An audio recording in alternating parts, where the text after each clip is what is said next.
All right, how's it going, everybody? Here to taste some 2020 Carhartt Family Wines Estate Syrah. This is part of the Winter 2024 Wine Club Shipment. So wanted to taste that and give you guys some notes to work off of and talk about how awesome this wine is. Okay, so while we let some of the Syrah open up in the glass, right? Just a reminder, always decant this wine, particularly Syrah. This is definitely something that would love to have you allow some time in the glass, or ideally outside of the bottle. So if you can pour this wine into another vessel, like a decanter, for 15 to 30 minutes, that would be wonderful. That's always encouraged. Gives that wine time, particularly something like Syrah, to just blow off any volatiles, kind of open up a little bit and let sort of the full spectrum of aromatics and flavors be revealed in this wine when you're ready to enjoy it. Okay, so 2020, interesting vintage. We had some extreme heat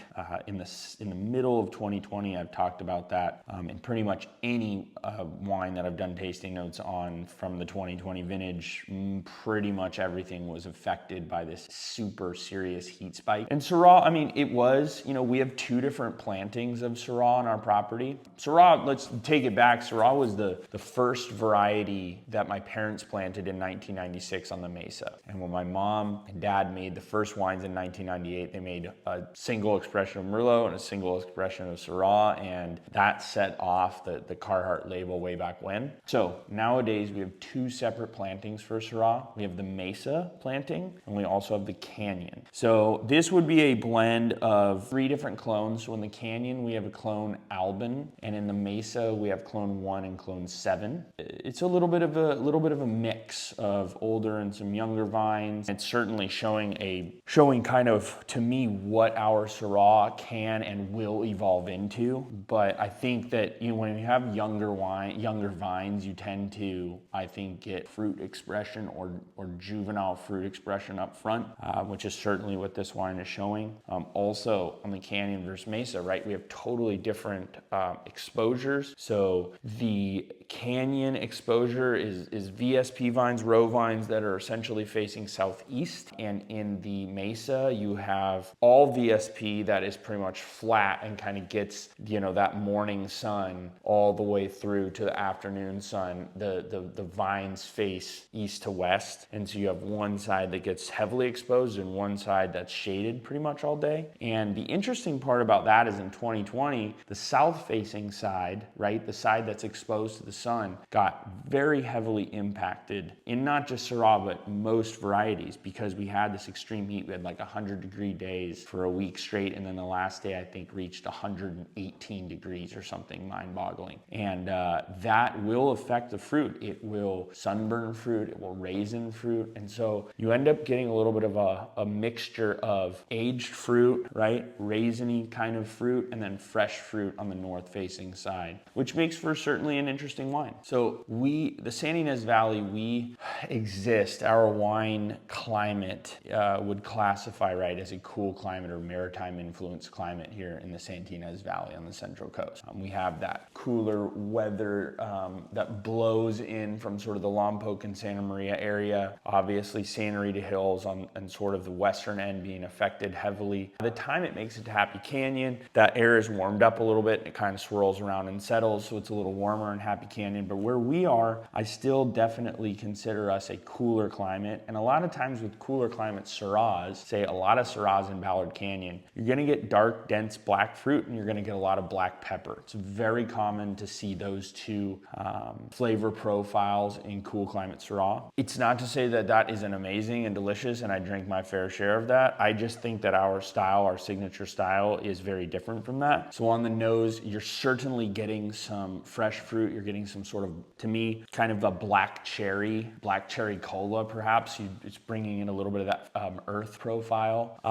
And then as it moves to sort of an herbal component in this wine, this vineyard, both the Mesa and the Canyon, are surrounded by California sagebrush. So you're getting really beautiful herbal component. I think that sagebrush somehow, maybe it's just my own bias, but it seems to have influenced these vines in particular. Also a little bit of graphite on the nose. In the mouth, wow. So definitely some dark fruit, maybe some fresh boysenberry tart, right? We definitely tasting that. Also getting the sort of licorice component. Maybe that's that herbal translating into the mouth. And then of course in classic Carhartt style, peppered meat like jerky. It's just really beautiful. I think it's a delicious wine. So we have this challenge that we face with all wines, and in particular something like Syrah, right? I want a wine that is certainly able to drink when young, but I also want to create a wine that will benefit from some aging. So this has good acidity, it has density in the mouth. It's not a super tannic wine. This is a medium, maybe medium plus bodied wine for us, which is pretty consistent with how we've made Syrah in the past. It's never been like this crazy tannic, extreme heavy bodied style, alcoholic style wine. In fact, let's see, alcohol 2020, 13.6, very, very common for us. And so you're getting a wine that has density in the mouth, that has weight, but it's just not, it's not overpowering in tannin.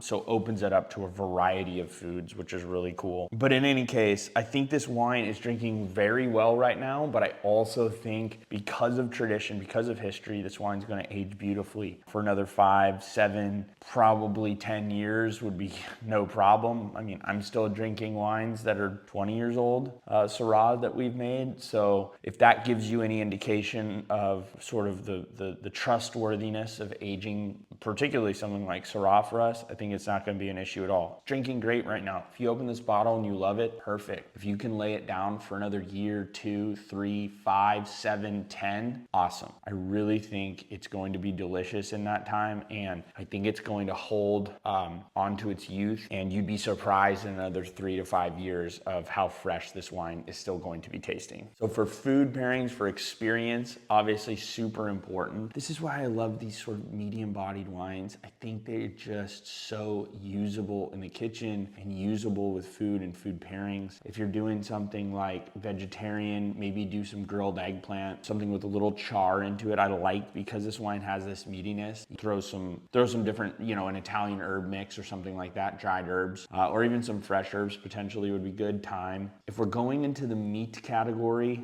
this is gonna go beautifully with a pork chop. Anything that has a layer of fat that this wine can cut through is going to be perfect. So if you can have it with a pork chop, that would be awesome. And pretty classic Syrah, and I would say even over the course of time, right, as this wine ages, it would get even better for this. But lamb is always going to do well with Syrah. It's just a classic pairing. So do lamb lollipops, rack of lamb, rosemary, crusted, that sort of thing.